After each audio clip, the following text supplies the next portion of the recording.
All right, welcome to our discussion of adolescence.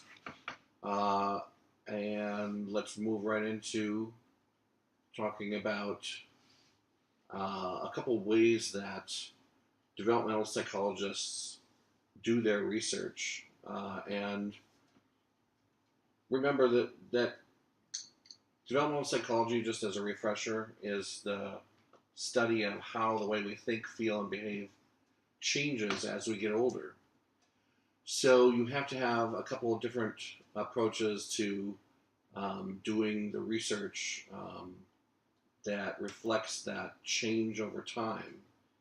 And so the first one, as you can see, is cross-sectional studies. And then we have longitudinal studies. So a cross-sectional study um, is a type of research method where, let's say we want to look at whatever it is, in this case, an example might be uh, self-esteem. Let's say self-esteem, or it could be extroversion or intelligence or whatever it is. But let's just say self-esteem scores. So what we might want to do is, in this case, get a whole bunch of 18-year-olds, maybe a bunch of, and we could even go lower, right? We could start at 10-year-olds, and then maybe, and then 11-year-olds, 12-year-olds, and so on. So every age group, all the way up to, let's say, age 70. So it's a lot of groups, right? Say from 10 to 70, right? 60 groups there. And in each group we'll have, let's say, 1,000 people. So it's a huge amount of data, right? And what we're going to do is we're going to give every one of those people, all those people, so that's 60,000 people, all at once, we're going to give them the self-esteem measure on a particular day. Could be on a particular weekend, right? So it would be a Saturday or a Sunday. But basically, essentially, it's the same time. They're all taking this test at the same time. And then what we do is we plot out the average score for each age group. So for 10-year-olds, we're going to get an average self-esteem score. 11-year-olds, same thing. 12-year-olds, same thing. And we can plot that out onto a graph. And what it will reveal is the differences between the age groups on one particular characteristic at a given time. So it's like a snapshot. Like here is how they all differ at that particular point in time. Now, a longitudinal study is a little different, where here what you do is you start with a group at a particular age. Could be, like I said, could be age 5 or 10, or let's say we're starting at age 18. And we administer a particular test. Let's say that it's a test of your openness. It's one of the personality traits in the Big Five factor model, openness. So we give that measure to a bunch of 18-year-olds. Let's say we have 500 18-year-olds on at a given date and time. So in 2016. Then what we do is we track them, meaning simply we keep track of them and we keep where they, if they move, we want them to let us know where they're moving, so we can keep being able to reach them.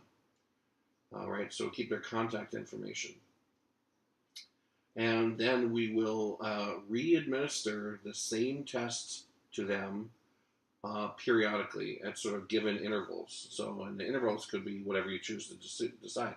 Could be every month. Could be every 2 times a year. Could be every year. Could be every 5 years, or and so on. So let's say we just do it annually.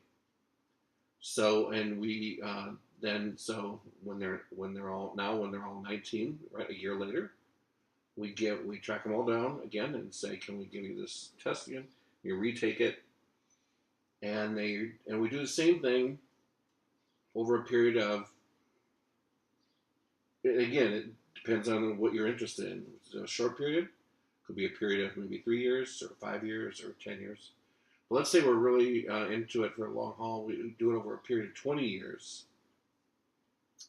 Then, and again, the key here is that we're administering it to the same group of people over a period of time, right? So what we're looking for in longitudinal studies is change over time, right? So again, so we want to sum up. Cross-sectional studies reveal differences between age groups. Longitudinal studies reveal change in a particular cohort or particular group of people over as they get older. Okay. Let's move on to talking a little bit about another stage model of, in this case, it's dealing with moral reasoning. And this is by Kohlberg. Kohlberg came up with sort of 3 levels of moral reasoning, and then there are 6 stages within those levels. I'm most likely only going to ask you about the levels, the 3 levels. I'm not really interested in the stages.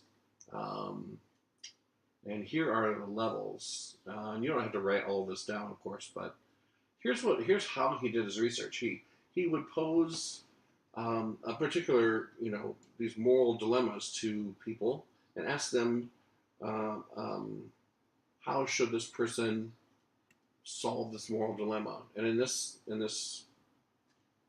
particular slide, if you're wondering what all these pertain to, one of his dilemmas was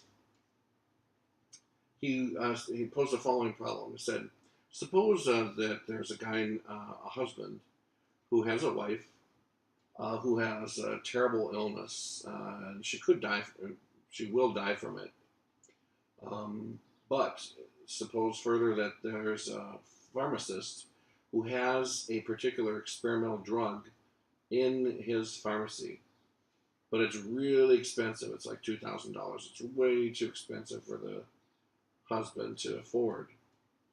Husband goes to the pharmacist, says, can I do a payment plan, or can you work with me on this somehow? Can I, is there a way that we can get this? And the pharmacist says, no, sorry, I can't do that.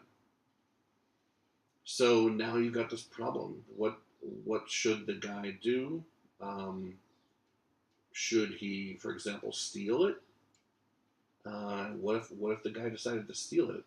Is that okay? Is it not okay? If so, why? Why not? And what he found was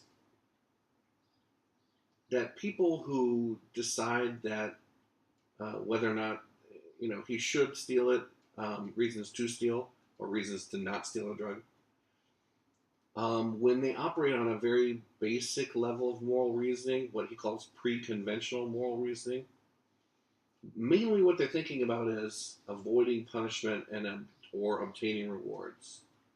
Right. So as you can see on the very top of this graph, says he should steal it if he likes her a lot, right? If he won't get caught. Reasons to not steal a drug because he'll get caught. He'll have to pay with jail time. It's a very sort of simplistic level of moral reasoning. Now, conventional moral reasoning centers around maintaining the social order and maintaining law and order, avoiding the disapproval of others. So what conventional moral reasoning is you solve your moral dilemmas in a way that maintains society and doesn't violate the law. So reasons to steal a drug would be if he doesn't steal it, people might think he's a bad person. It's his duty to care for his wife. But reasons to not steal, he can't just do whatever he wants to because it'd be against the law, and everybody will think he's a criminal. Now, the most advanced level of moral reasoning, according to Kohlberg, is where you solve these moral problems in a way that allows you to feel comfortable with your own conscience, right? A way for you to be to look at the mirror basically and feel like you made your own decision that satisfies your morals. Right? It's not about society's; it's about your own. So, for example, reasons to steal the drug. He has to. Sometimes laws are wrong, right? And you can't look at if you can't let someone die just because stealing a drug. If you know that there's something that might save their life, you can't let them die. If basically stealing the drug would save their life, well then you take the punishment gladly for stealing it because you saved the life. Okay. Now with Kohlberg's model, there's a few criticisms. One of them was that he looked at mostly men, and it wasn't clear that women would use the same moral reasoning. It turns out later, though, that that wasn't really that valid of a criticism. Women do use the same type of moral reasoning. Another one was just kind of like the criticism leveled at Piaget in terms of his stages.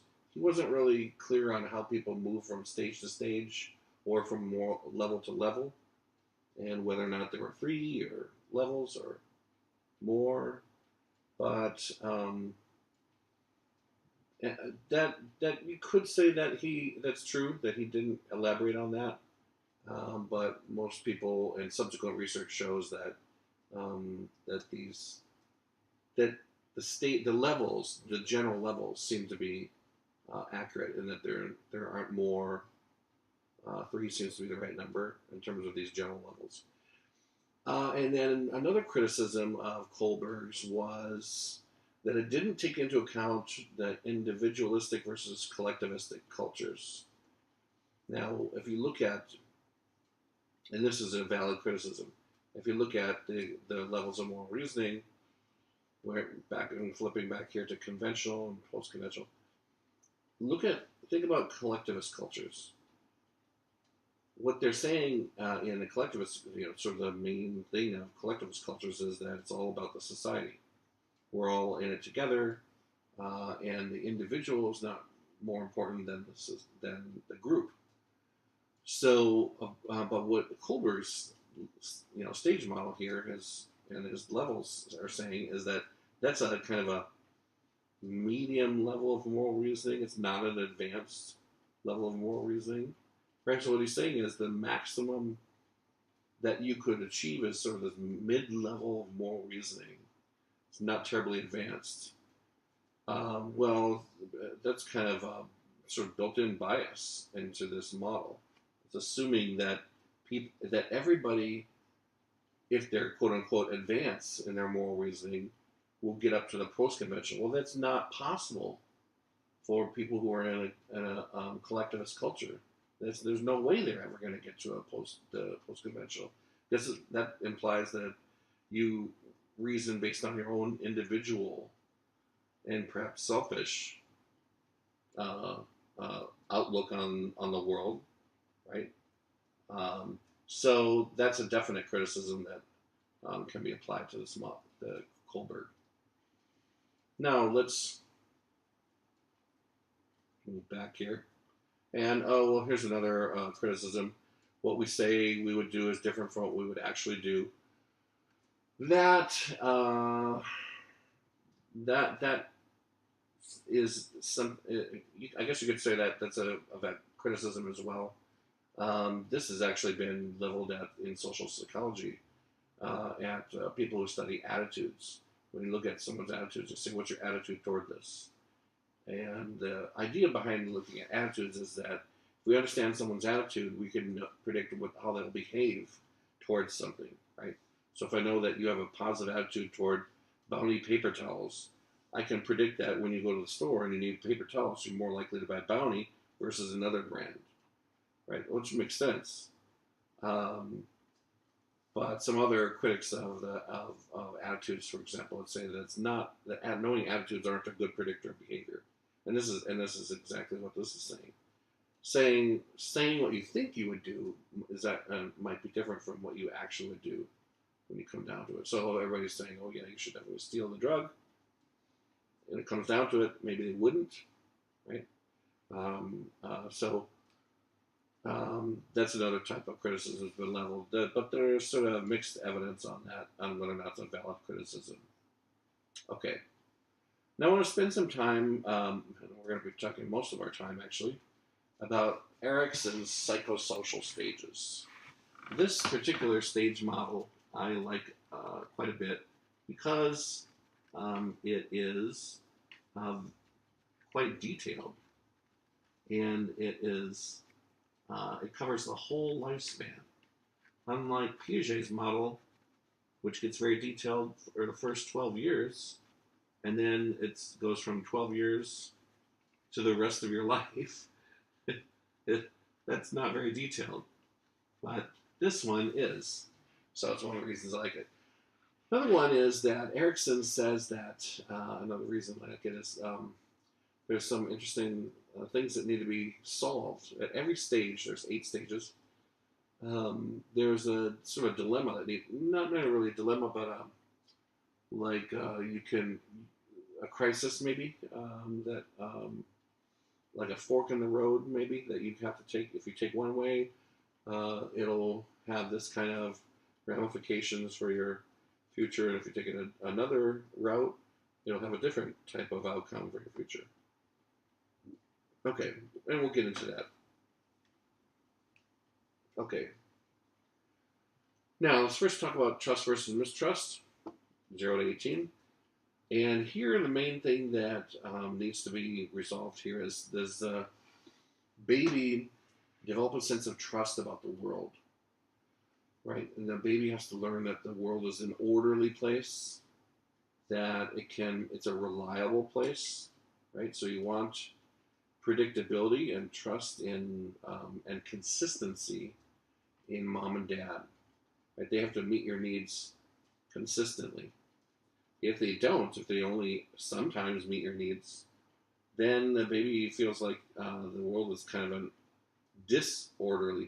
disordered place, and not consistent, and it may result in a more fearful and anxious baby. Okay. Next, autonomy versus shame and doubt, 18 to 3. Now remember, think about that age range, right? And one of the big things happening here is the quote-unquote terrible twos, and also potty training, right? Toilet training. Now here, according to Erikson, kids become, as it says here, willful, and this goes counter their desire to control the child. Toilet training, big event, right? And if the kids show will, meaning they're showing sort of independent thought, like I'm deciding to go over here, I'm deciding to run now, I'm deciding to play with this thing. If a parent is too sort of overly controlling, they may constantly find themselves sort of talking negatively, sort of dissuading the child from doing whatever they're doing. So every time a child initiates an action, the parent says, no, that's wrong, don't do that. Right? And that would cause a feeling of shame and doubt in the child. But on the other hand, if the child is made to feel like they are free to exercise their will, their own initiative, then they feel a sense of freedom, right? Autonomy, independence.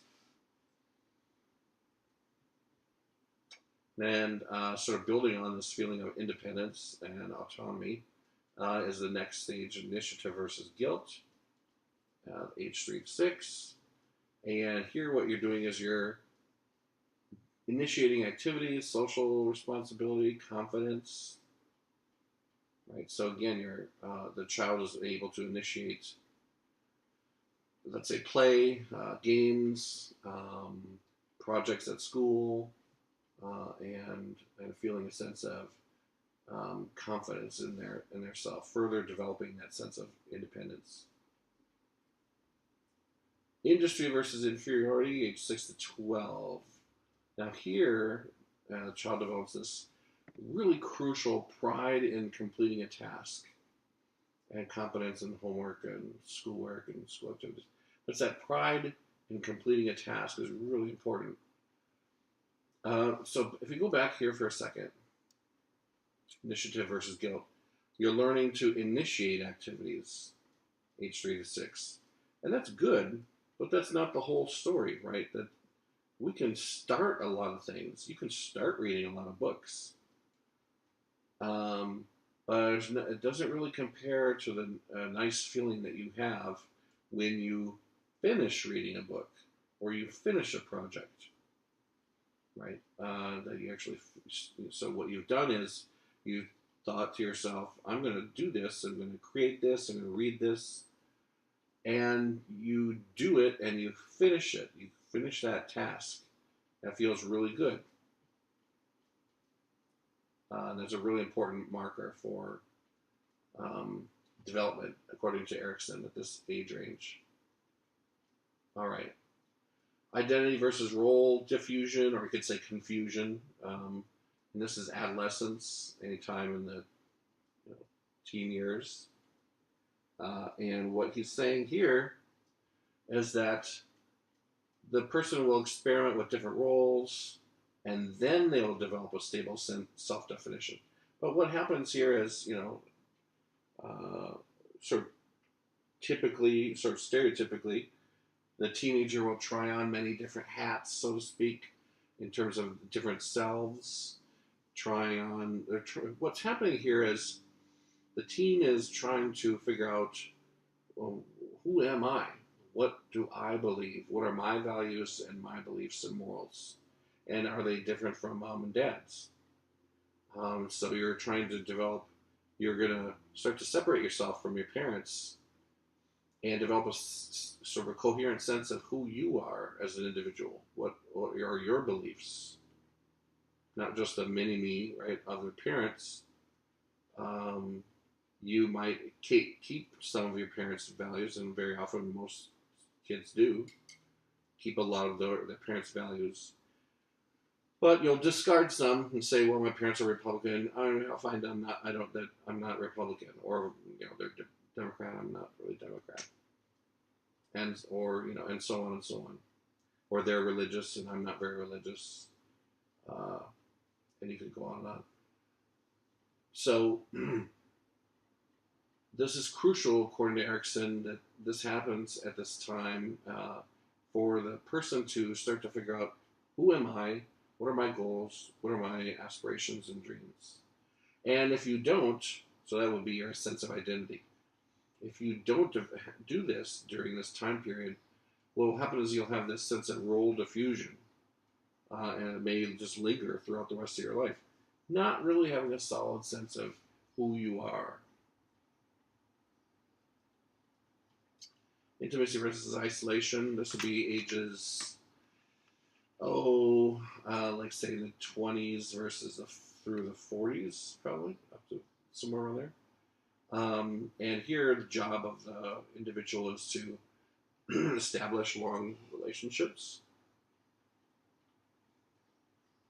connect with others, right? So, and here again, what we're talking about with intimacy is emotional intimacy.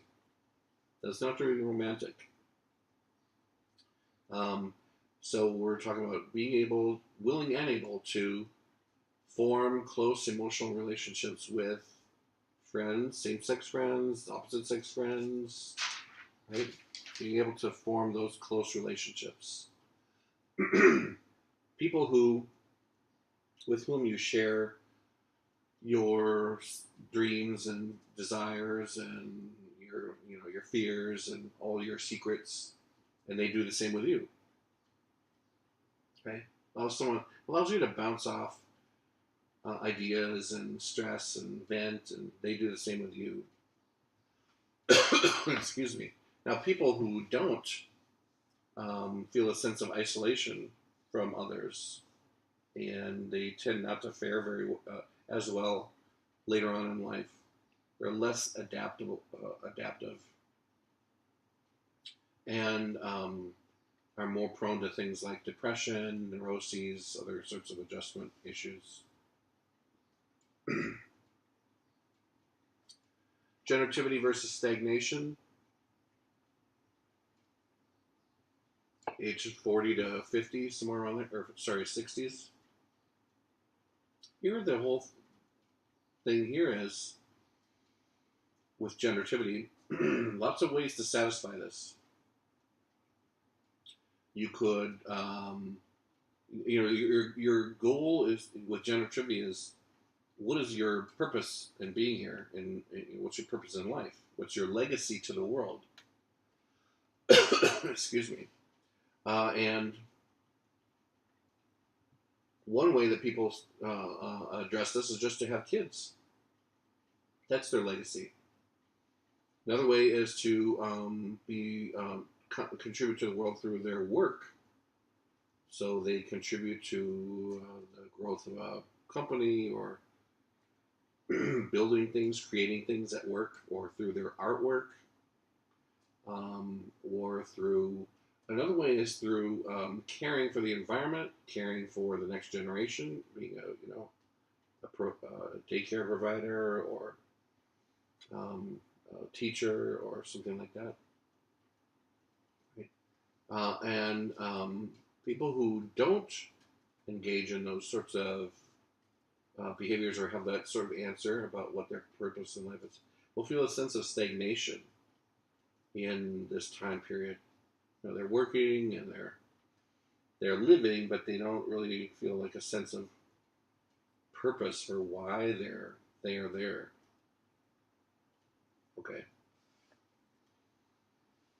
And we got I just put this up here: productive work, community involvement, concern for the next generation. And the last stage, integrity versus despair. What Erickson says is, at the end of your life, what you ideally want is to look back and say that you have very few regrets. Hard to have no regrets, right? But you can have few regrets, and that you feel like you led a good life, you had a good run, you did all things, most of the things that you wanted to do, and you overall feel pretty happy and satisfied with the choices you made, and so on. And then, if that is all the case, then you'll feel a sense of integrity or wisdom about your life. Otherwise, if that's not the case, if you feel like there's a lot of stuff that you still have to do, you need to repair broken relationships, you have a ton of regrets, you kind of want to do over, you'll feel a sense of despair, right? Because your time is running out.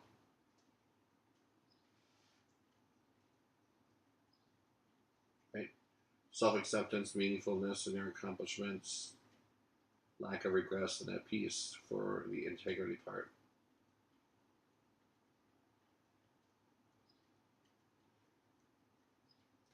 All right, that's the end of our discussion on adolescence.